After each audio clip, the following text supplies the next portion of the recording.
Hey, comment ça va aujourd'hui?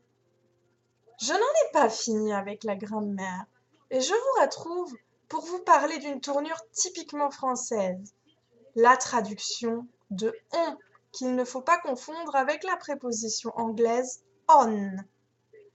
On est traduit différemment dans chaque langue. En anglais, il existe 6 manières de le traduire. Je vais maintenant me pencher sur chacune d'entre elles. Vous pouvez utiliser le pronom personnel we. Effectivement, on peut être l'équivalent de nous. In my family, we all have blonde hair.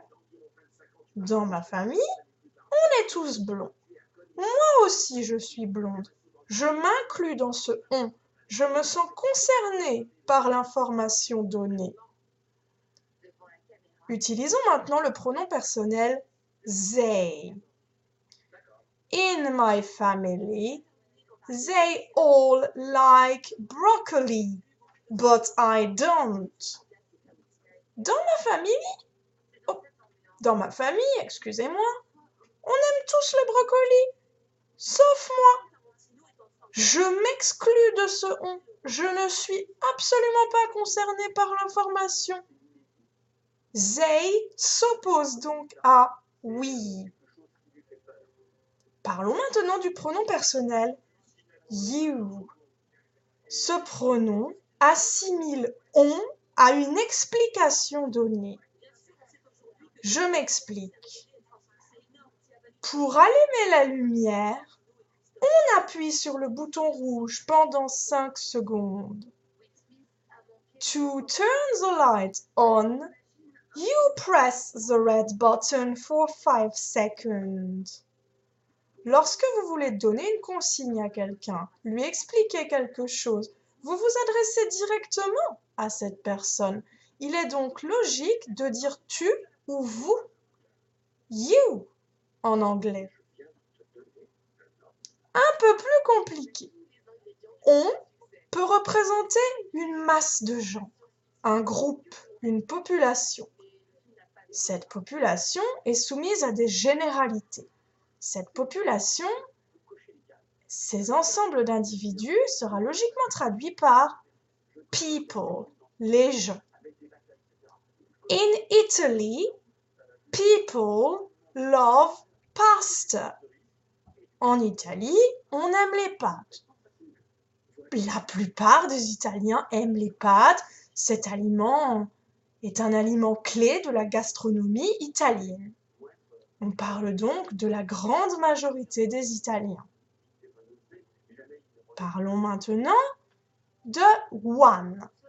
Eh oui, ce petit mot ne veut pas forcément faire allusion au nombre 1. One should make love, not war. On devrait faire l'amour, pas la guerre.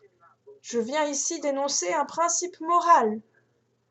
One should adopt good eating habits. On devrait adopter de bonnes habitudes alimentaires. Encore une fois, c'est un principe moral que tout le monde n'est pas obligé de respecter. Enfin, parlons de la forme passive. Yesterday, the baker was arrested. Hier, on a arrêté la boulangère. Savez-vous qui est responsable de cette arrestation? La réponse est non. Cette personne est inconnue. The baker is said to be in prison and have stolen 2 cars. On dit que la boulangère est en prison et qu'elle a volé 2 voitures. Est-ce que c'est vrai? Est-ce que c'est faux? Personne ne le sait pour le moment. Cette forme passive permet donc également de lancer des rumeurs. Avec cette forme, on mentionne aussi une personne dont l'identité reste inconnue. Récapitulons.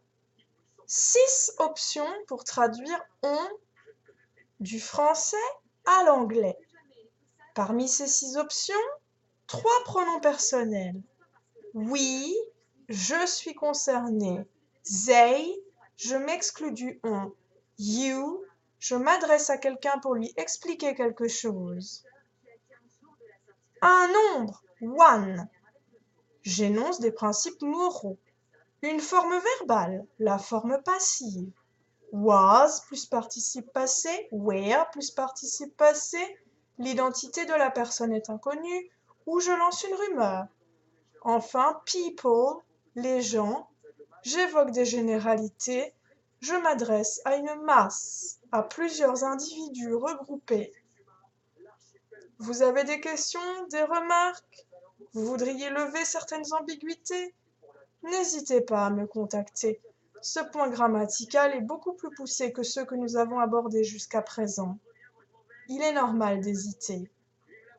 Je vous aiderai sur d'autres leçons, bien sûr. Cela fait partie de mon travail et je le fais avec plaisir. Pour le moment, je dois vous laisser en vous souhaitant une excellente fin de journée. Bye bye!